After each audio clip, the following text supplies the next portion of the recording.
ครับสวัสดีครับท่านผู้ชมอยู่กับผม1 วันนะทุกคนนะยินดีต้อนรับท่านผู้ชมเข้าสู่ช่อง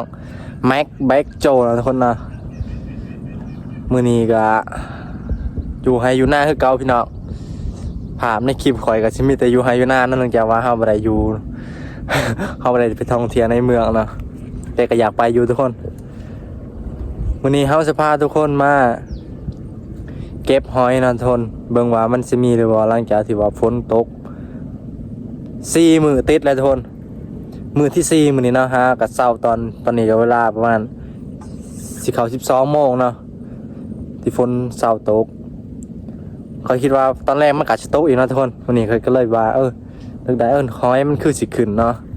เขาก็เลยว่าลองไปหาหอยก่อนอยู่หน้าบางเทื่อมันสิมีไปทุกคนไปหาเบิ่งกันเลย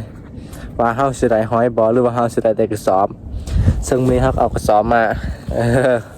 บางว่าเฮาสิได้นะทุกคนเนาะ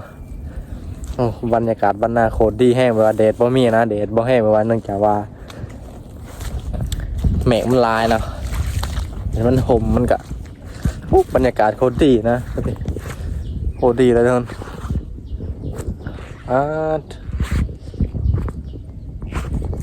อยู่บ้านนอกบ้านนาทุกคนนะหลังจากที่เฮาได้ลงคลิปประมาณชิเขา2 เดือนนะทุกคนนะจากว่าค่าโลกมันเนาะตอนนี้ก็โลกมันแหละก็เขาดูฮะบ่ได้พักจักเทื่อเว้ยไม่แต่เฮ็ดเวียกเลยทุกคนไปเบิ่งเถอะว่า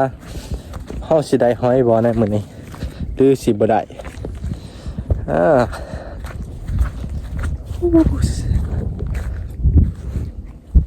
ขอเบิ่งวิวเนาะทุกคนเนาะเนื่องจากว่าอยู่ป่าดนอยู่สวนเนาะบ่ได้มาทุ่งนามันเป็นแบบ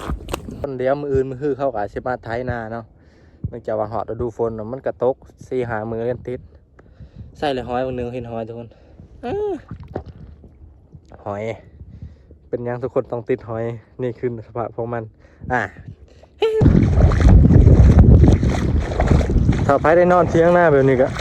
สมัยนี้นะซึ่งว่าเขาบนนิยมเลยเนาะหาหญ้าเที่ยงหน้าแบบนี้ส่วนใหญ่เขาจะใส่สังกะสีแบบล่างนั่นเนาะเขาจะใส่สังกะสี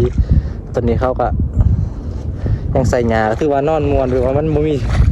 เวลาฝนตกสิบ่ได้ยินเสียงตกใส่สังกะสีน่ะว่ามันดังนะทุกคนบ่ได้หยังธรรมชาติเฮาหอยทุกคนที่แต่เฮาบ่อยากหาเนาะนี่ภาษาหาหอยบ่ได้ยากทุกคนมันบ่ได้เล่นนี้เนาะเพราะว่ามันย่างบ่ได้มันอยู่แต่ในนะครับเขามีแต่มาจับทุกคนนี่ได้พี่น้องบ้านนอกคือบ้านนอกนี่หอยทุกคนตรงแรกมีแต่เป็นกองๆแบบหาบ่ได้ยากทุกคนเพียงแต่ว่าเฮาไปหาบอลที่ว่าน้ำมันไหลนะฝนตกมาใหม่ๆสิมันก็อยู่แต่มองน้ำไหลเลยกูสิย่างเลาะน้ำทุ่งนาเนาะนี่สัมสกินทุกคนสัมชิหอยเนาะสัมสกิปนี่เขามาหาเอาแต่มองน้ำมันไหลก็ได้ทุกคนดีขึ้นมาหอยคันอยู่ในเมืองเขาก็อยากกินก็ต้องในซื้อเนาะคอยคิดประมาณนั้นเนาะแต่บางคนไปอยู่ในเมืองเขาอยู่บ้านนอกเนาะเขาคือสิขายโลแบบคือสิแพงเนาะแบบว่ามันฝนตกมาใหม่ๆเนาะทุกคนเด้อเพื่อเป็นกำลังใจในการเฮ็ดคลิปของแม็กแบ็กโจนี่ทุกคน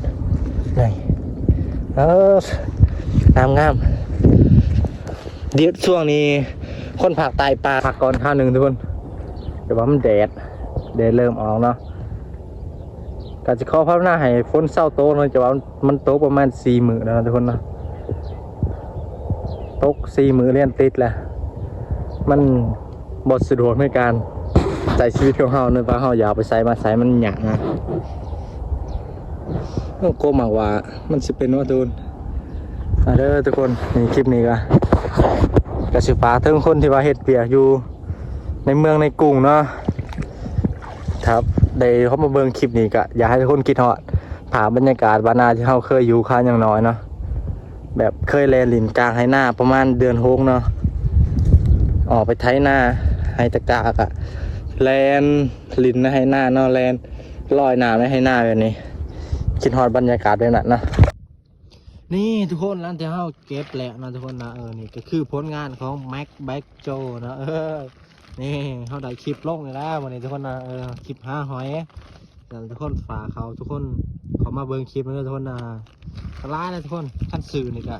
ได้รับแสนนะทุกคนนะบูฮูว่าเขาขายจะได้เขาก็บูฮูนะบรรยากาศฝนสิตกเลยทุกคนเดี๋ยวเขาสิฮักเก็บอีกน้อยนึงนะจึงสิกลับหันบ่เที่ยงนานเที่ยงนาไผเคยนอนเที่ยงนาแบบนี้กะผ่านความทุกข์ความยากมาเนาะแบบเฉพาะคอยเนาะขอยก็ผ่านความทุกข์ความยากมาจากเที่ยงนาแบบนี้เนาะตะกี้เนาะทุกคนเนาะเดี๋ยวนี้กับพัฒนาจากอยากเป็นสังกะสีเนาะอยู่เที่ยงนาโอ้เย็นทุกคนโคตรเย็นเลยทุกคนเย็นสบายสนาทุกคนนะนั่นสุดท้ายก็เก็บหอยคือสิพอใจนะทุกคนนะมันก็ได้ลายเติมนะทุกคนนะเมนูเดียวได้พี่คนทนระดับ6 โล 7 โลพุ่นเนาะกะซัมซิกินเนาะผมบ่มีหยังสิว่าแล้วทุกคนเนาะกะมอบ่ได้ถ่ายคลิปลงมันก็เป็นแบบเป่าเกยกะๆเนาะเฮาบ่ได้เข้ากองดนนะทุกคนแบบเป่าเกยกะๆช่วงนี้ก็สิเริ่มกลับมาถ่ายคลิปเป็นปกติเนาะสำหรับ FC ผู้ใดที่ว่าเห็นข่อยเนาะขี่รถน้ำทางเพิ่นก็ทวงว่าเป็นยังคือบ่ถ่ายคลิปช่วงนี้นะนี่ก็สิเริ่มมากครับมาถ่ายคลิปเพื่อเก่านะทุกคนเนาะก็สิติดเกินอันนึงแหละมันบ่ได้ถ่ายโดนมันบ่ลึงคือแต่ก่อนเนาะก็สิคลิปนี้ก็